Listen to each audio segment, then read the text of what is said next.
તારીખ 9 સપ્ટેમ્બરના રોજ નડિયાદ પશ્ચિમ પોલીસ સ્ટેશન ખાતે આપણે એક ગુનો દાખલ કર્યો હતો ગુજરાત ધર્મ સ્વતંત્ર અધિનિયમ હેઠળ. એમાં આ સમગ્ર વિગતની વાત કરું તો કુલ 2 આરોપી હતા, જેઓ રિસ્ટોરેશન રિવાઇવલ ફાઉન્ડેશન ટ્રસ્ટ નામની સંસ્થા ચલાવતા હતા અને તેના પ્રમુખ છે જેમનું નામ છે સ્ટીવન મેકવાન.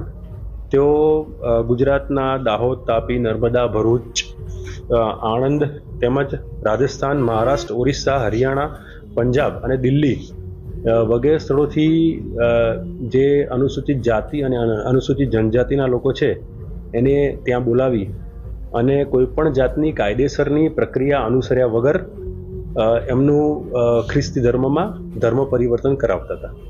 તેઓને ચમત્કાર, લોભ, લાલચ આપવામાં આવતી અને તેમની જે અજ્ઞાનતા અથવા જે તેઓ ભણેલા ગણેલા ઓછા હોવાના કારણે એનો લાભ ઉઠાવી અને ડ્યુ પ્રોસેસ ફોલો કર્યા વગર એમનું ધર્માંતરણની પ્રક્રિયા હાથ ધરવામાં આવતી.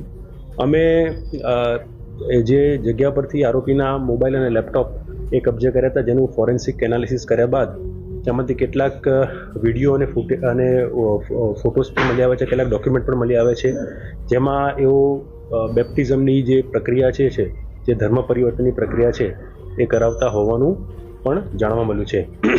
આ સંસ્થા જે છે ચેરિટેબલ ટ્રસ્ટમાં એનું પ્રોપર ઓડિટ થતું નથી, એટલે ચેરિટેબલ જે ટ્રસ્ટ છે ચેરિટી કમિશનર એમને પણ આ બાબતે એની જાણ કરવામાં આવી છે. ફાઇનાન્શિયલ આ સંસ્થાના જોવા જઈએ તો સંસ્થાને તેમજ જે સ્ટીવન મેકવાન છે એમને ગુજરાતમાંથી અને ઇવન ફોરેનમાંથી પણ આ બાબતે ફંડ મળતું હતું. એમના બેંક એકાઉન્ટની તપાસ કરતાં તેમના બેંક એકાઉન્ટમાં છેલ્લા 3 વર્ષમાં 1,33,99,000 રૂપિયાની જે ટ્રાન્ઝેક્શન છે એ જોવા મળે છે. જેઓ એઝ સચ કોઈ બીજો કોઈ ધંધા કરતા નથી, પરંતુ આ જે ઇન્કમ છે એ ફંડિંગની હોવાનું અમે માની રહ્યા છીએ.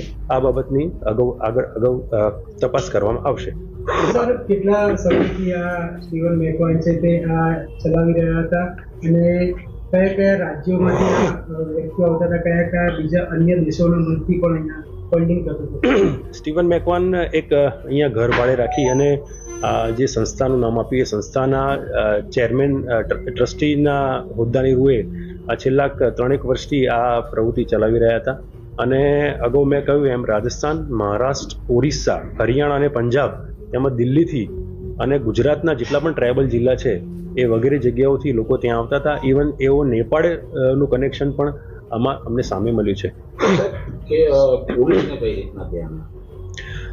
પોલીસને જે છે આમાં આ ગામના એક ફરિયાદી છે આકાશ ઉર્ફે કિશન નરેન્દ્રભાઈ, એઓએ આ બાબતે આ પ્રક્રિયા બાબત આ જે પ્રવૃત્તિ બાબતે પોલીસને જાણ કરેલી અને પોલીસની સાથે રહી અને એ જગ્યાએ અમે રેડ કરેલી. સાહેબ, અત્યાર સુધીના કેટલા 3 વર્ષની અંદર ધર્માંતરણ થયા છે?